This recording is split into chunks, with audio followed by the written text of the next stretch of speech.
روز کی طرح ہم آج بھی آپ کے سامنے ایک تھوڑی ایموشنل تقریر لے کر آئے ہیں۔ آپ یہ تقریر سنیے، واقعی میں بہت ایموشنل تقریر ہے۔ سن کر اگر رلائی نہ آئے تو ہمارے چینل کو سبسکرائب مت کرنا۔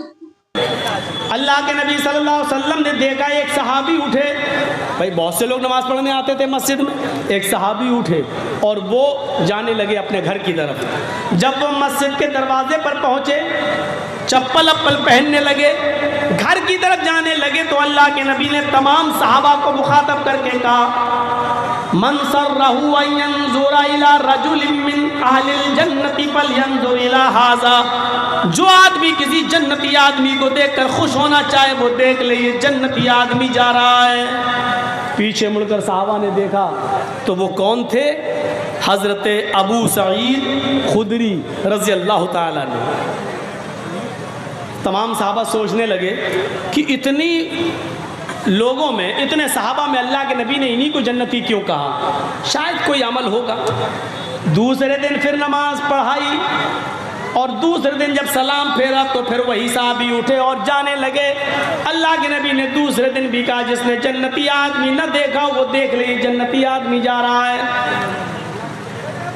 تیسرے دن بھی آپ نے نماز پڑھائی اور نماز پڑھانے کے بعد جب سلام پھیرا تو پھر وہ صحابی اٹھے اور جانے لگے۔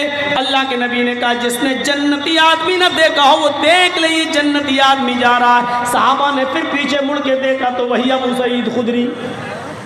حضرت عبداللہ ابن عمر نے کہا، 3 دن سے برابر اللہ کے نبی انہی کو جنتی کہتے چلے جا رہے ہیں، پتہ نہیں یہ کیا عمل کرتے ہیں۔ بھائی جتنی ہم نمازیں پڑھتے ہیں اتنی یہ پڑھتے ہیں، جتنا ہم روزہ رکھتے ہیں اتنا یہ رکھتے ہیں، جتنا ہم عمل کرتے ہیں اتنا یہ عمل کرتے ہیں، پھر ہم جنتی نہیں یہ جنتی، ایسا کیوں؟ تو دل میں سوچا ہو سکتا ہے شاید گھر میں یہ کچھ ایسا عمل کرتے ہو کہ جس کی وجہ سے اللہ کے رسول نے ان کو جنتی کہا ہو اور جبرائیل نے بتا دیا ہو کہ اللہ کے نبی جنتی ہیں۔ تو حضرت عبداللہ ابن عمر ان کے گھر چلے گئے اور نوجوانوں ذرا دیکھو ادھر اور عبرت حاصل کرو، ان کے جنتی ہونے کی وجہ کیا تھی؟ کتنا معمولی کام تھا اور ہم اتنا معمولی کام نہیں کر پا رہے ہیں۔ حضرت عبداللہ ابن عمر جب ان کے گھر پہنچے تو فرمایا کہ میں تمہارے گھر رہنا چاہتا ہوں 2-3 دن۔ ابو سعید خدری نے کہا، کیوں، کیا بات ہے؟ رہنے کو منع نہیں کر رہا ہوں، لیکن وجہ کیا ہے بتاؤ تو۔ کہا کہ میرے باپ سے میرا جھگڑا ہو گیا ہے اور غصے میں گھر جانا نہیں چاہتا ہوں۔ میں چاہتا ہوں کہ 2-3 دن میرے باپ کو میری غیر موجودگی میں میری محبت کا احساس ہو جائے، پتہ چل جائے۔ میں اپنے ماں باپ سے لڑ کے آیا ہوں، اس لیے میں آپ کے گھر رہنا چاہتا ہوں، میں اپنے گھر 2-3 دن جانا نہیں چاہتا۔ ابو سعید خدری نے کہا، ماں باپ سے لڑائی لڑنا اچھی بات نہیں ہے، ویسے رہو میرے گھر، کوئی دقت نہیں ہے، لیکن ماں باپ سے لڑنا اچھی بات نہیں ہے۔ کہا ٹھیک ہے، 2-3 دن کے بعد ہم اپنے ماں باپ کے پاس چلے جائیں گے۔ رہنا شروع کر دیا۔ اب رہنے کا مقصد تو کچھ اور تھا، لیکن 3 دن رہے، ادھر بھی کوئی خاص عمل دکھائی نہیں دیا۔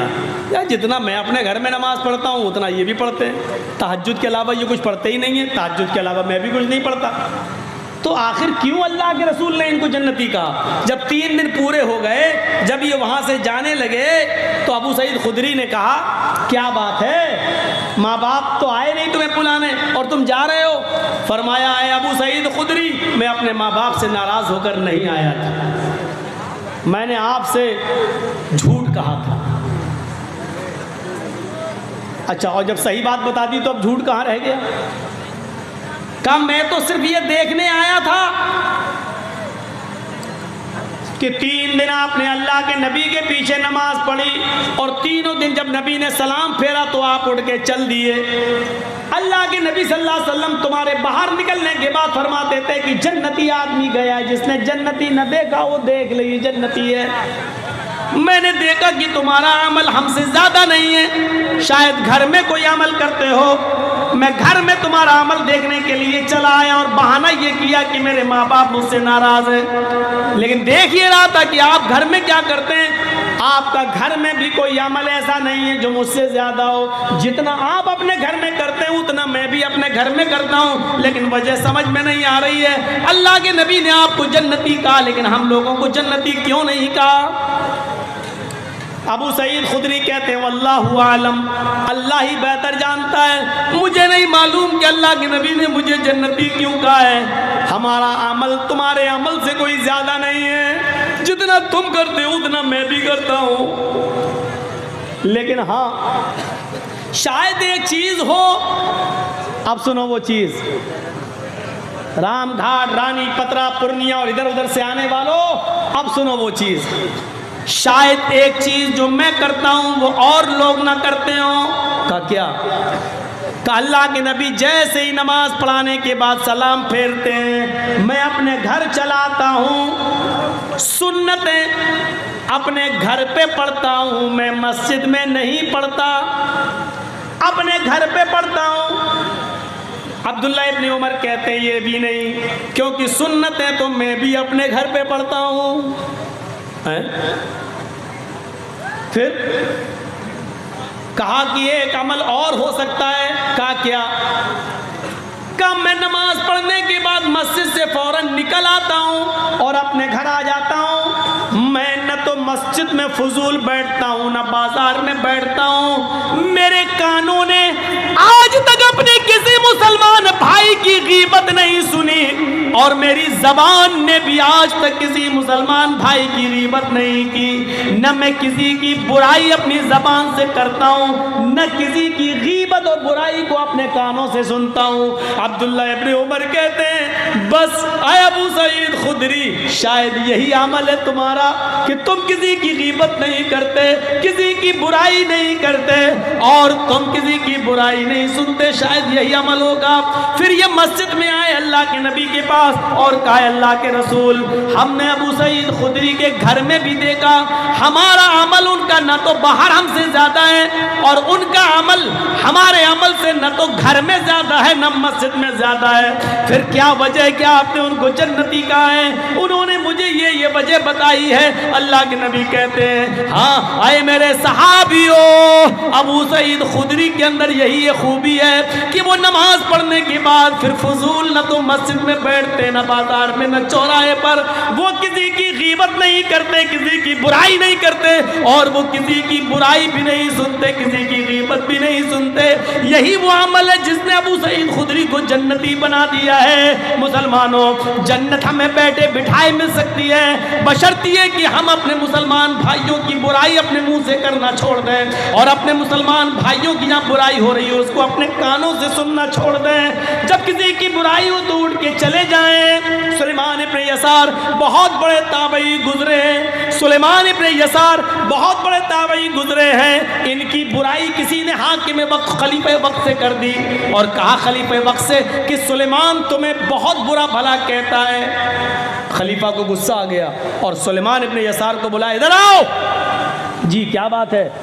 سنا ہے میں نے کہ تم پیٹھ کے پیچھے میری برائی کرتے ہو، تم لوگوں کے سامنے میری نفرت پھیلاتے ہو، تم غیبت کرتے ہو میری۔ سلیمان ابن یسار کہتے ہیں کہ آپ کو جس نے بھی بتایا ہے غلط بتایا ہے، جس نے بھی خبر دی وہ غلط خبر دی، جو چیز بتانا چاہتا ہوں وہ سنیے۔ سلیمان ابن یسار تابعی ہیں اور بادشاہ وقت سے کیا کہہ رہے ہیں، خلیفہ سے کیا کہہ رہے ہیں، آپ کو جس نے بھی خبر دی غلط، چاپلوس ہے وہ آپ کی نظروں میں محبوب بننا چاہتا ہے، آپ کی نظروں میں اچھا بننا چاہتا ہے، اس لیے اس نے میری برائی آپ سے کی ہے۔ بادشاہ کیا کہتا ہے؟ خلیفہ کیا کہتا ہے؟ خلیفہ نے کہا سلیمان، ایسے آدمی نے مجھے بتایا ہے جو بہت بڑا متقی و پرہیزگار ہے، جس کی فجر کی نماز کی جماعت کبھی نہیں چھوٹتی اور جو تہجد کبھی نہیں چھوڑتا۔ تہجد گزار آدمی فجر کی نماز میں وقت سے پہلے پہنچتا ہے، برسیں گزر گئیں، کئی سالیں گزر گئیں، اس کی فجر کی نماز کی تکبیر اولا پہلی تکبیر بھی نہیں چھوٹی ہے۔ اتنے متقی و پرہیزگار آدمی نے مجھے بتایا ہے کہ تم میری برائی کرتے ہو لوگوں سے۔ سلیمان ابن یسار مسکراتے ہیں اور جانے لگتے ہیں۔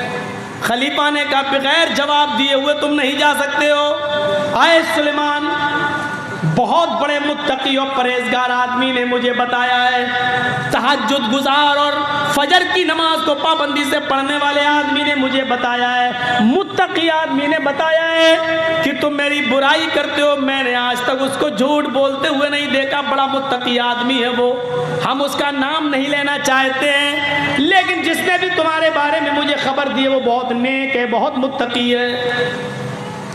سلمان ابن یسار دوبارہ مسکراتے ہیں اور کہتے ہیں خلیفہ وقت، آئے خلیفۃ المومنین، آپ کی نظر میں اگر کوئی متقی ہے تو بنا رہے، لیکن میری نظر میں وہ متقی نہیں ہو سکتا ہے۔ میں نے جناب محمد رسول اللہ صلی اللہ علیہ وسلم کو یہ فرماتے ہوئے سنا ہے، پیٹھ کے پیچھے برائی کرنے والا کبھی متقی نہیں ہو سکتا ہے، کبھی پرہیزگار نہیں ہو سکتا ہے۔ جس نے میرے پیٹھ کے پیچھے میری برائی آپ سے کی اور کہا کہ میں تمہیں برا بھلا کہتا ہوں، وہ متقی کیسے ہو سکتا ہے؟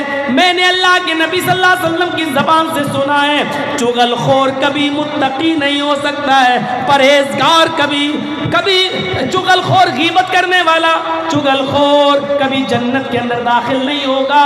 لا يدخل الجنت قطات، چغلی کرنے والا، پیٹھ کے پیچھے برائی کرنے والا کبھی جنت میں داخل نہیں ہوگا۔ جس نے میری برائی پیٹھ کے پیچھے کی ہے، جب وہ جنتی ہی نہیں ہے تو ہم اس کو متقی کیسے مان لیں؟ پیٹھ کے پیچھے برائی کرنے والا چغل خور کبھی متقی نہیں ہو سکتا۔ سلمان ابن یسار نے جب یہ حدیث سنائی تو خلیفہ کہنے لگا، اے سلیمان، آج تم نے میری آنکھیں کھول دی ہیں، تم ٹھیک ہی کہہ رہے ہو، جو آدمی تمہارے غیر موجودگی میں تمہاری برائی مجھ سے کر رہا ہو، میری نظر میں اچھا بننے کے لیے وہ متقی کیسے ہو جائے گا؟ جاؤ۔ اس واقعے سے کیا پتہ چلا؟ چاہے کتنی نمازیں پڑھ لو، چاہے کتنی تہجد پڑھ لو، چاہے کتنی فجر کی نماز پہلی صف میں جا کر پڑھنے لگو، اگر کسی کی غیبت کرتے ہو تو غیبت کرنے والا جنت میں، چغلی کرنے والا جنت میں نہیں جائے گا۔ حدیث ہے لا يدخل الجنت قطات، چغل خور جنت میں داخل نہیں ہوگا۔ یہ حدیث ہے بخاری شریف کی، جنت میں جانے والا جو جائے گا وہ چغل خور ہوگا، وہ جنت میں نہیں جائے گا۔ پیٹھ کے پیچھے چغلی کرنے والا جنتی نہیں ہے۔ یہ کتنا بڑا نمازی تھا، کتنا بڑا تہجد گزار تھا، سالیں گزر گئی، فجر کی نماز کی پہلی تکبیر نہیں چھوٹی، لیکن حضرت سلیمان ابن یسار نے جھٹکے میں کہہ دیا، آپ اس کو متقی مانتے رہیے۔ اللہ کے رسول فرماتے ہیں کہ چغل خور جنت میں نہیں جائے گا، پیٹھ کے پیچھے میری برائی کرنے والا متقی کیسے ہو سکتا ہے؟ جس نے جنتی نہ دیکھا ہو دیکھ لے، یہ جا رہا ہے۔ آئیے ایک دعا ہے، جلسوں میں یہی سب سیکھنے تو آتے ہو نا، ایک دعا سکھلا رہا ہوں تمہیں، اور اس دعا کو اپنا معمول بنا لو۔ جاؤ، کعبے کے رب کی قسم، جنت میں جانے سے کوئی چیز نہیں روک سکتی۔ وہ دعا کون سی ہے؟ نوٹ کرو، تھوڑی سی بڑی ہے۔ من قرأ آیت الکرسی بعد کل صلاۃ مکتوبۃ لم یمنعہ من دخول الجنۃ الا الموت۔ خود اللہ کے نبی نے کہہ دیا کہ جنت میں جانے سے اس کو کوئی چیز نہیں روک سکتی، لم یمنعہ من دخول الجنہ الا الموت، سوائے موت کے، یعنی موت ہی اس کو جنت میں جانے سے روک رہی ہے۔ جب تک وہ زندہ ہے جنت میں نہیں جا رہا ہے، جیسے ہی مرا، مرنے کے بعد فوراً جنتی، مرتے ہی جنت میں داخل۔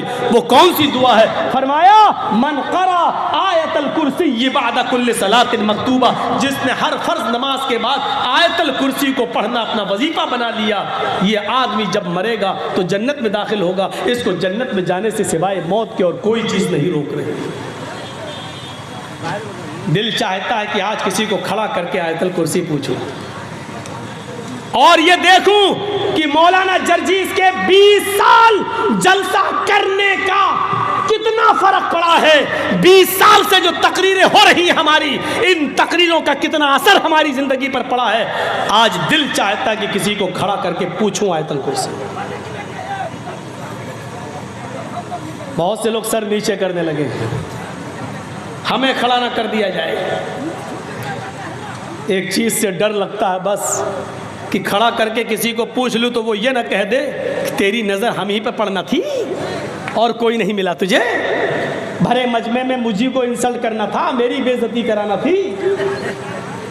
بھائی اب میں اتنے مجمع میں کسی کو بھی کہوں گا تو کوئی کسی کو بھی کہہ سکتا ہوں میں ایک کو, اور اس کو یاد نہ نکلی تو وہ تو یہ سوچے گا نا دل میں کہ صاحب اتنے مجمع میں ہماری طرف انگلی اٹھنا تھی.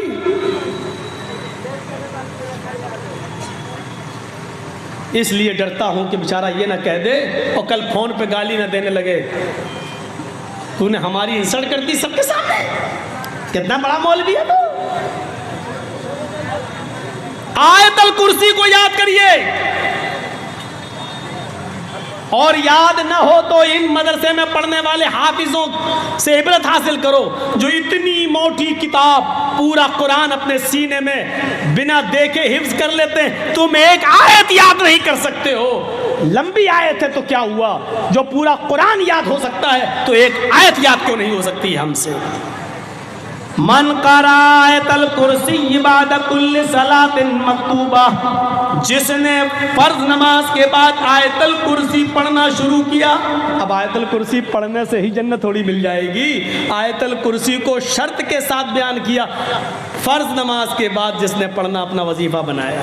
تو آیت الکرسی کو پڑھنے کا مطلب کیا ہے, اللہ تعالیٰ کے نبی چاہتے ہیں کہ وہ آدمی پانچوں وقت کا نمازی بھی بن جائے, کیونکہ فرض نماز کے بعد پڑھنا ہے تو پانچوں ٹائم کی فرض نماز پڑھو اور پانچوں ٹائم یہ آیت الکرسی بھی پڑھو. آیت الکرسی پڑھنے سے جنت نہیں مل رہی ہے, فرض نماز کے بعد آیت الکرسی پڑھنے سے جنت مل رہی ہے. تو جب فرض نماز کے پابند بنو گے تو پاک بھی رہو گے, جب پاک رہو گے تو وضو بھی بناؤ گے, جب وضو بناؤ گے تو غسل بھی کرو گے, کیونکہ یہ ساری چیزیں اس سے جڑ جاتی ہیں. تو من قرأ آیت الکرسی بعد کل صلاۃ مکتوبہ, جس نے فرض نماز کے بعد آیت الکرسی پڑھی, انعام, رزلٹ, نتیجہ, جزا, لم یمنعہ من دخول الجنت الا الموت, اس کو جنت میں جانے سے موت روک رہی ہے, بس موت کے سوا کوئی چیز اس کو جنت میں داخل ہونے سے نہیں روک رہی ہے. یہ آدمی مرے گا اور سیدھے جنت کے اندر داخل ہوگا, مرتے ہی جنتی. آؤ ایک تو لمبی دعا بتا دی آیت الکرسی, ایک بہت چھوٹی بتا دیتا ہوں, بہت چھوٹی, اور میں سمجھتا ہوں کہ وہ سب کو یاد ہوگی. میں بھرے مجمع میں کہہ رہا ہوں, یہ ایسی دعا ہے جو اگر یہ بھی کسی کو یاد نہیں ہے تو میں سمجھتا ہوں کہ اس کا اس دنیا میں زندہ رہنے کا حق ہی نہیں ہے. کیوں زندہ؟ بہت چھوٹی سی دعا, سب کو یاد ہوگی, اور وہ چھوٹی سی دعا ضرور ہے لیکن ہے کیا, الا ادلکم علی کنز من کنوز الجنہ, قالوا بلا یا رسول اللہ. اللہ کے نبی کہتے ہیں اے میرے صحابیوں, کیا میں تمہیں جنت کے خزانوں میں سے خزانہ نہ دے دوں, جنت کی پراپرٹی میں سے ایک پراپرٹی نہ دے دوں, جنت کے خزانوں میں سے ایک بڑا خزانہ نہ دے دوں. جھاڑو رکھنے کے برابر بھی اگر جگہ مل جائے جنت میں ہمیں اور آپ کو تو سمجھ لو کہ بہت کچھ مل گیا. لیکن اللہ کے نبی کہہ رہے ہیں کیا میں تمہیں جنت کے خزانوں میں سے ایک بہت بڑا خزانہ نہ بتا دوں.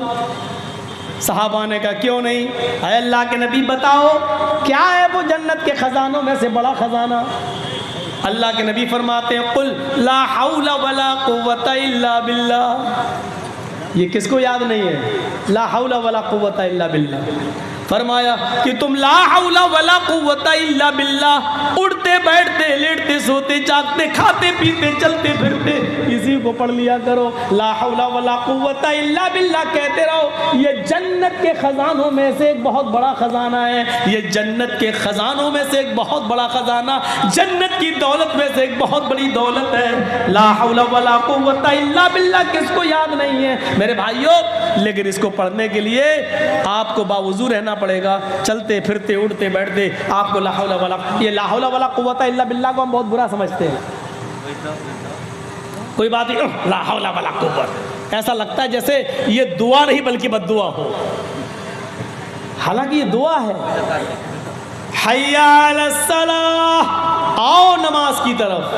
شیطان بہکائے گا تو یہاں کہا جاتا لا حول ولا قوت الا باللہ تاکہ شیطان بہکائے نہیں.